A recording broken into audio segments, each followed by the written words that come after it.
बहुत साल पहले की बात है। वनश्री नाम की लड़की अपने माँ पापा के साथ चंडीगढ़ में रहती थी। उसके माँ पापा के साथ वो बहुत खुश थी। उसके पिताजी शहर में अच्छी कमाई कर लेते थे और इसीलिए उनका रहन सहन भी बहुत अच्छा था। अचानक से एक दिन वनश्री अपने माता पिता के साथ उसके दोस्त के घर जाने लगती है। तभी हाईवे पर उनका बहुत बड़ा एक्सीडेंट हो जाता है और उसमें वनश्री के माता पिता गुजर जाते हैं। अपने माता पिता के गुजर जाने के बाद वनश्री अपने चाचा चाची श्याम और रमा के साथ भोलापुर गांव में रहने आ जाती है। वनश्री, आज से तुम हमारी बेटी हो। आज से तुम सिर्फ हमारे साथ रहोगी। अपनी बहन के साथ अच्छे से रहना बेटी, हम तुम्हारा पूरा ख्याल रखेंगे। वनश्री रोते हुए, जी चाचा जी। वनश्री बहुत दुखी है, अपने माता पिता की बहुत याद करती है। कुछ दिन बीतने के बाद वनश्री की चाची वनश्री से, अरे ओ महारानी, अब बस भी कर। कितने दिनों तक ये लटका मुंह रखेगी? बहुत हो चुका मुफ्त की रोटियां तोड़ना। घर का काम क्या मैं अकेली करती रहूं?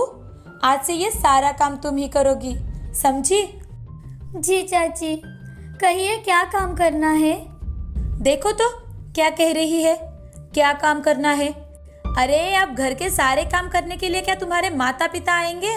बर्तन मांजना, कपड़े धोना, साफ सफाई, पोछा लगाना, खाना बनाना, आज से सब कुछ तुम्हें करना है। और एक बात याद रखना, रानी के फेंके हुए कपड़े जमा कर लेना अपने लिए। तुम्हारे माँ बाप कोई सोने का घड़ा नहीं छोड़ गए तुम्हारे लिए। वनश्री को कुछ भी समझ में नहीं आता कि उसकी चाची का बर्ताव अचानक से कैसे बदल गया और वो उससे इतनी बुरी तरह से क्यों बात कर रही है। उसे कुछ समझ में नहीं आता। वनश्री अब घर के सारे काम करना शुरू करती है। अपना काम पूरा करके वो घर के बाहर एक बहुत बड़ा और सुंदर आम का पेड़ था जहाँ बैठा करती थी। धीरे धीरे वनश्री बड़ी हो रही थी और सुंदर भी। अपना सारा काम करके एक दिन वनश्री चित्र बना रही थी। तभी रानी, जो उसकी चचेरी बहन थी, वो वनश्री के पास जाती है और उससे बहुत ही बदतमीजी से बात करती है। रानी हमेशा खुद को सुंदर और बहुत ज्यादा होशियार समझती थी। रानी वनश्री का चित्र देखकर उसे फाड़ देती है और जब उसकी माँ रमा घर वापस आती है तो रानी नाटक शुरू कर देती है। आ मेरे पेट में बहुत दर्द हो रहा है, मुझे बहुत भूख लगी है। मैंने वनश्री को कितनी बार बोला कि मुझे खाने के लिए दे दो। क्या अभी तक खाना नहीं बना? रुको, अभी देखती हूँ उसे। अरे ओ वनश्री की बच्ची, कहाँ मर गई है? कितनी देर हो रही है, अभी तक खाना नहीं बना? मेरी बेटी को तो देखो, कितनी मुरझा गई है। खुद तो अच्छा खासा खा लेती है। उस दिन रमा वनश्री को बहुत पीटती है और 2 दिन तक उसे भूखा रहने की सजा देती है। ये देख रानी मन ही मन खुश हो जाती है। वनश्री रोते रोते आम के पेड़ के नीचे जा बैठती है जहाँ वो हमेशा से बैठा करती थी। धीरे धीरे अंधेरा होने लगता है। वनश्री को अंधेरे से बहुत डर लगता है। उसे अपने माता पिता की याद आने लगती है। हर वो दिन जो उसने उनके साथ बिताए, वो सब उसे याद आने लगता है। तभी अचानक से उसके चारों ओर रोशनी बढ़ने लगती है। उसे कुछ समझ में नहीं आ रहा था। तभी एक आवाज सुनाई देती है, वनश्री, वनश्री, हर रोज तो तुम मेरे पास आकर बैठती हो, घबरा क्यों रही हो बेटी? पीछे देखो। वनश्री जैसे ही पीछे मुड़कर देखती है तो उसे पेड़ को 2 आंखें और मुंह नजर आता है। वो उसे देखकर हैरान हो जाती है और पेड़ की तरफ देखती ही रह जाती है। क्या हुआ वनश्री? आज तुम बहुत ज्यादा उदास हो और इतनी रात गए यहाँ क्या कर रही हो? आज मेरी चाची ने मुझे बाहर निकाल दिया और 2 दिन तक मुझे भूखा रहने की सजा दी है। मुझे मेरे मम्मी पापा की बहुत याद आ रही है। मैं यहाँ से तुम्हें हर रोज देखता हूँ। पूरा दिन काम करके थकती हो, लेकिन मुझे पानी डालना और यहाँ साफ सफाई करना तुम कभी नहीं भूलती। अगर कोई भूखा आए तो खुद भूखा रहकर उसे खाना खिलाती हो। तुम्हारा काम और दूसरों के लिए अच्छे विचार देखकर मैं तुम पर बहुत खुश हूँ। तुम हमेशा मुझसे बातें कर सकती हो। जब भी तुम्हें मेरी जरूरत हो, मुझे बोल देना। उस दिन से वनश्री कोई भी बात हो उस जादुई चमत्कारी पेड़ से करती थी। एक दिन रमा ने अपने घर में रानी के जन्मदिन की बहुत बड़ी पार्टी रखी थी जिसमें बहुत सारे लोग आने वाले थे। उसी दिन वनश्री का भी जन्मदिन था, लेकिन पार्टी में खाने की सारी तैयारियां वनश्री को करनी थी। दोनों के जन्मदिन आया। रानी तैयार होने लगी। मैं कैसी लग रही हूँ माँ? मेरी बेटी तो बिल्कुल शहजादी लग रही है। उसी वक्त वनश्री वहां आ जाती है और अपनी चाची से, चाची मुझे भी कोई अच्छी सी ड्रेस दिला दो ना, आज मेरा भी जन्मदिन है, आज बहुत सारे मेहमान आएंगे, मेरी ड्रेस बहुत खराब है। माँ देखो ना, ये हमेशा ऐसे ही करती है, हमेशा मेरी बराबरी करना चाहती है। तुम्हें क्या ज़रूरत है अच्छे कपड़े पहनने की? जन्मदिन तो मेरी बेटी का है। और एक बात ध्यान में रखना, आज तुम किसी के सामने नहीं आओगी, बाहर पीछे ही रहना। चाची आज तो मेरा भी। तभी रमा उसे धक्का देकर निकाल देती है और उसे 100 लोगों का खाना बनाने के लिए बोलती है। वनश्री इतने कम वक्त में इतना सब कैसे होगा, ये सब सोचकर घबरा जाती है। तभी उसे पेड़ की बातें याद आती है और वनश्री पेड़ के पास जाकर उसे सारी बातें बताती है। अरे इतनी सी बात, 100 लोगों का ही खाना बनाना है ना तुम्हें? जरा अपने घर के अंदर जाकर देखो। अंदर जाकर वनश्री देखती है तो सारा खाना तैयार था। ये देखकर वो बहुत खुश हो जाती है। वो बाहर आकर हाथ जोड़कर पेड़ का धन्यवाद करती है। तभी उसकी चाची वहां आ जाती है और वनश्री से, अरे ओ लड़की, खाना तैयार हुआ कि नहीं? हाँ चाची, बस हो गया। रमा सारा खाना बना देखकर चकित हो जाती है और वो पार्टी में चली जाती है। सभी लोग खाना खाते वक्त खाने की बहुत तारीफ करते हैं। ये सब देख वनश्री बहुत खुश हो जाती है। ये सब बातें वनश्री जाकर चमत्कारी पेड़ को बताती है। तभी पेड़ वनश्री से, हैप्पी बर्थडे वनश्री। वनश्री बहुत खुश हो जाती है और पेड़ को गले लगा लेती है, क्योंकि बहुत सालों बाद उसे किसी ने बर्थडे विश किया था। बेटी, क्या तुम्हें पार्टी में नहीं जाना?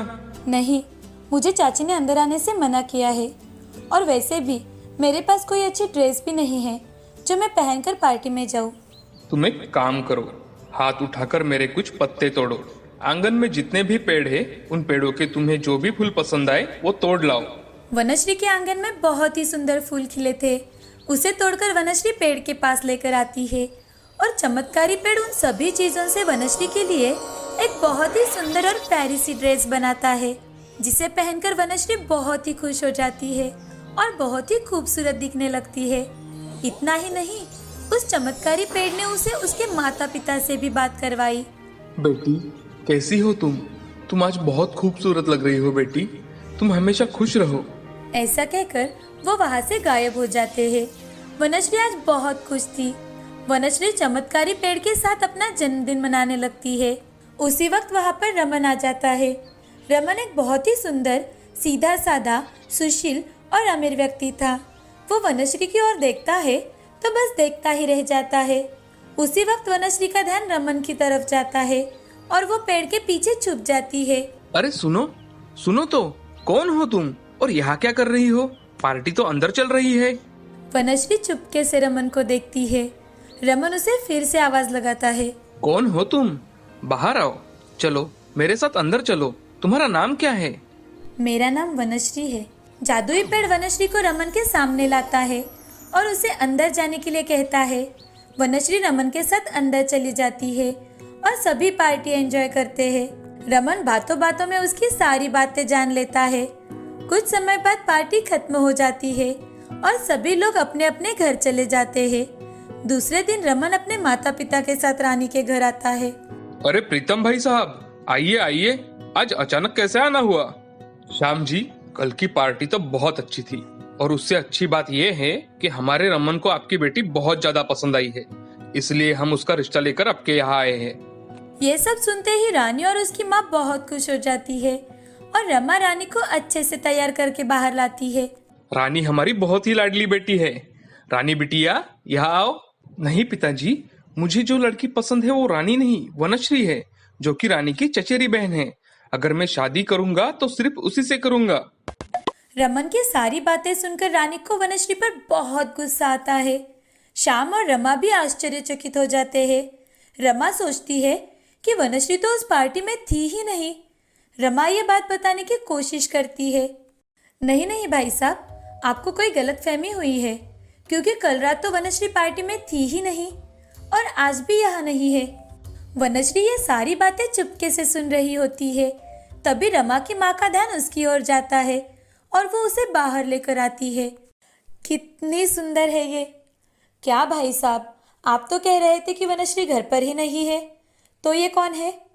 जाने दीजिए, अब हमारे बेटे की शादी होगी तो सिर्फ और सिर्फ वनश्री के साथ ही होगी। रमन का परिवार उस गांव का सबसे अमीर खानदान था और इसी कारण श्याम और रमा उनके सामने कुछ नहीं बोल पाते।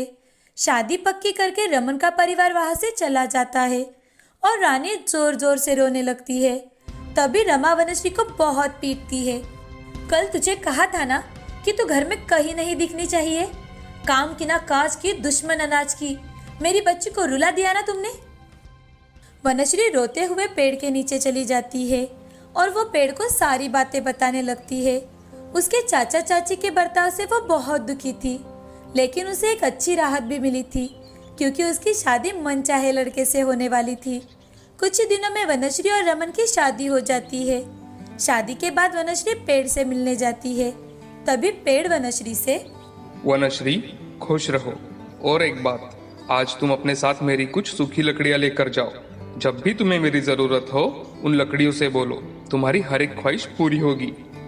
वनश्री जादुई पेड़ की कुछ सूखी लकड़ियां लेकर अपने ससुराल जाती है और अपने पति के साथ खुशी खुशी रहने लगती है।